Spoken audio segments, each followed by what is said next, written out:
But I wanted to point out because in the latest Observer, there's a lot of information on Daniel Bryan and his choice to not go and do the show. You wrote and Cena, but you wrote that it wasn't actually. I mean, I'm sure it was maybe part of the decision, but you said really what the decision was about for Bryan was how they treated Sami Zayn the first time.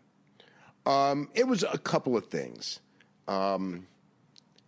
When he went to the first one, when he was first going to the first one, it wasn't going to be as a wrestler; it was going to be as a general manager of SmackDown.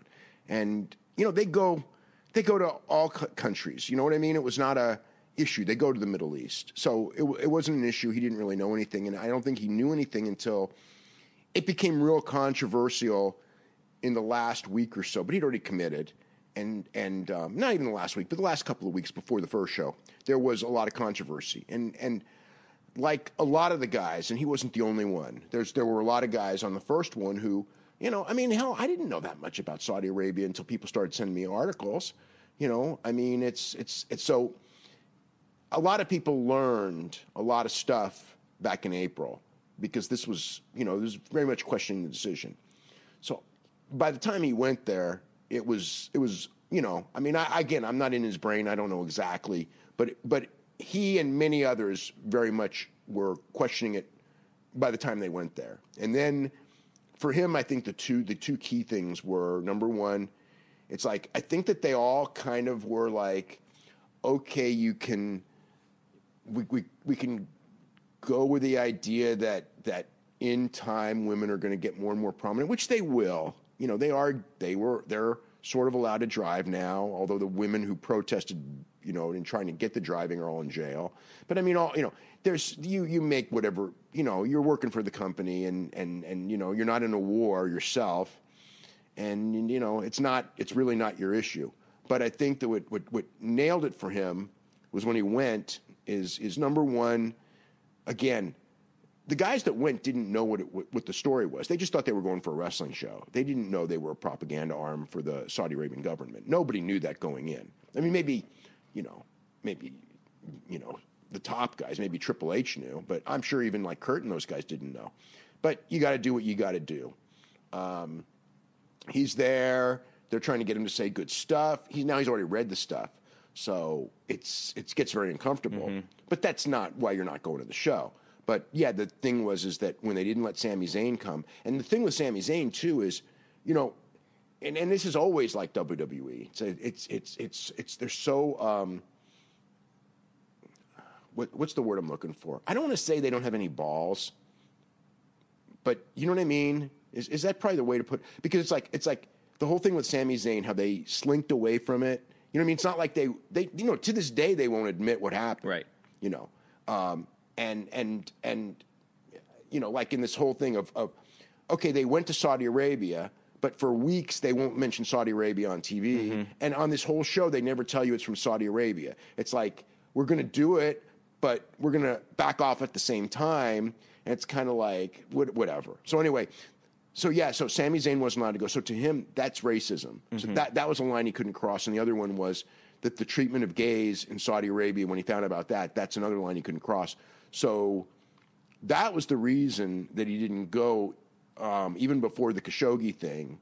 And then, he just wasn't going to go. And whatever Tuesday was or wasn't, the only person who knows is Vince, because this was Vince's call to make him submit.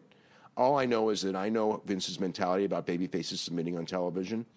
And again, I can't even remember who's the last one.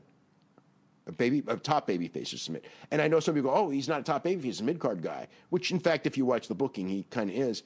But he ain't paid like a mid-card guy. You know what I mean? I mean, and the one thing that's the one thing that's the savior of him is that, will Vince, and maybe he will he turn into what Bill Watts did with Brian Pillman on a much higher level, in the sense of spite him to, even though I'm paying him to be a top guy and he can be a top guy, I'm just going to spite him, and I guess time will tell what's going to happen next. I don't know, but I it would imagine that Daniel Bryan's personality, maybe from like he's just, he can deal with it. He's not going to create issues where maybe that's some of the reason why you would do that to someone is you want to see their reaction. You want to see them frustrated. And Daniel Bryan seems like the kind of guy where he's like, okay, I'll just do my job. Well, if they wanted to get to him mentally, that will fail because he's the opposite of Brian Pillman. You know what I mean? In the sense that Brian Pillman, when Bill Watts did that to Brian Pillman, now Brian Pillman was very much standing up to Bill Watts, and he will not back down, and he's going to wait out. He's not going to fire me. He can't fire me. So if he wants to make me the highest paid jobber in pro wrestling history, do it. I'm not backing down to him. With Daniel Bryan, it's not a matter of backing down or anything like this. The fact is Daniel Bryan, like in the match with AJ, or just anything, it's like he just wants to be a wrestler, and as long as he can go and wrestle and have fun, he doesn't care if he loses. He never got in the business to be the main event at WrestleMania. He just got in the business because he liked to be in the business, and he succeeded far beyond anyone. That's the thing. It's like to a lot of people, to everyone that succeeds to that level. Whether let's look at a comparable person, and I'm not saying that they're comparable stars, but in some ways they are. Jericho, okay, Jericho, who I know very well. Okay, Jericho got in the business because he wanted to be in the business. I don't think Jericho ever thought he was going to be making $1 million a year and headlining the Tokyo Dome and being this whatever. I don't think, maybe he did, but I don't think I think he thought he could be really good at it, and I think he worked his ass off to be good, but I don't really think he ever thought, that this was how it was going to end up, and it was going to be, really a great success story.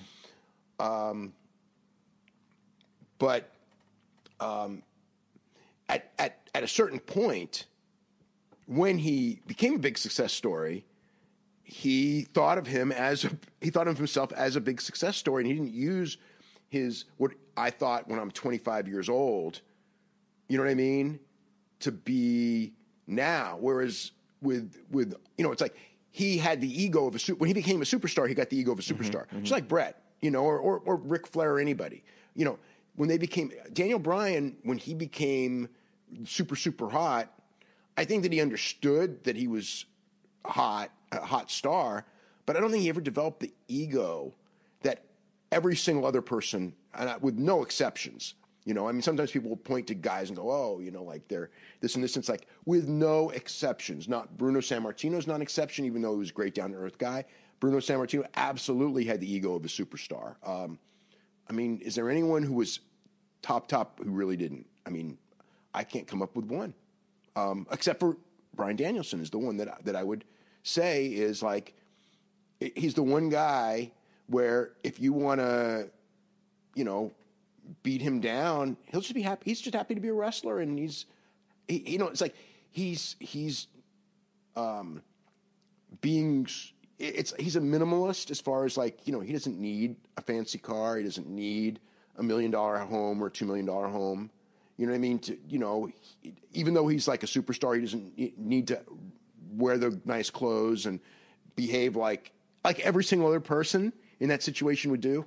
So he's the one guy where if that in fact is the goal is to, but here's the thing. The goal probably isn't about Daniel Bryan. It's about the rest of everybody else in the company, the smart guys in the company. Without mentioning any names, there's some very intelligent guys in the company, and they know what the score is. And I don't think any of them are happy. And several of them went here, and some of them stayed home because they weren't booked, not because they decided to stay home. But I think it's to teach them, like, okay, you do this, and we'll see. That's, and it will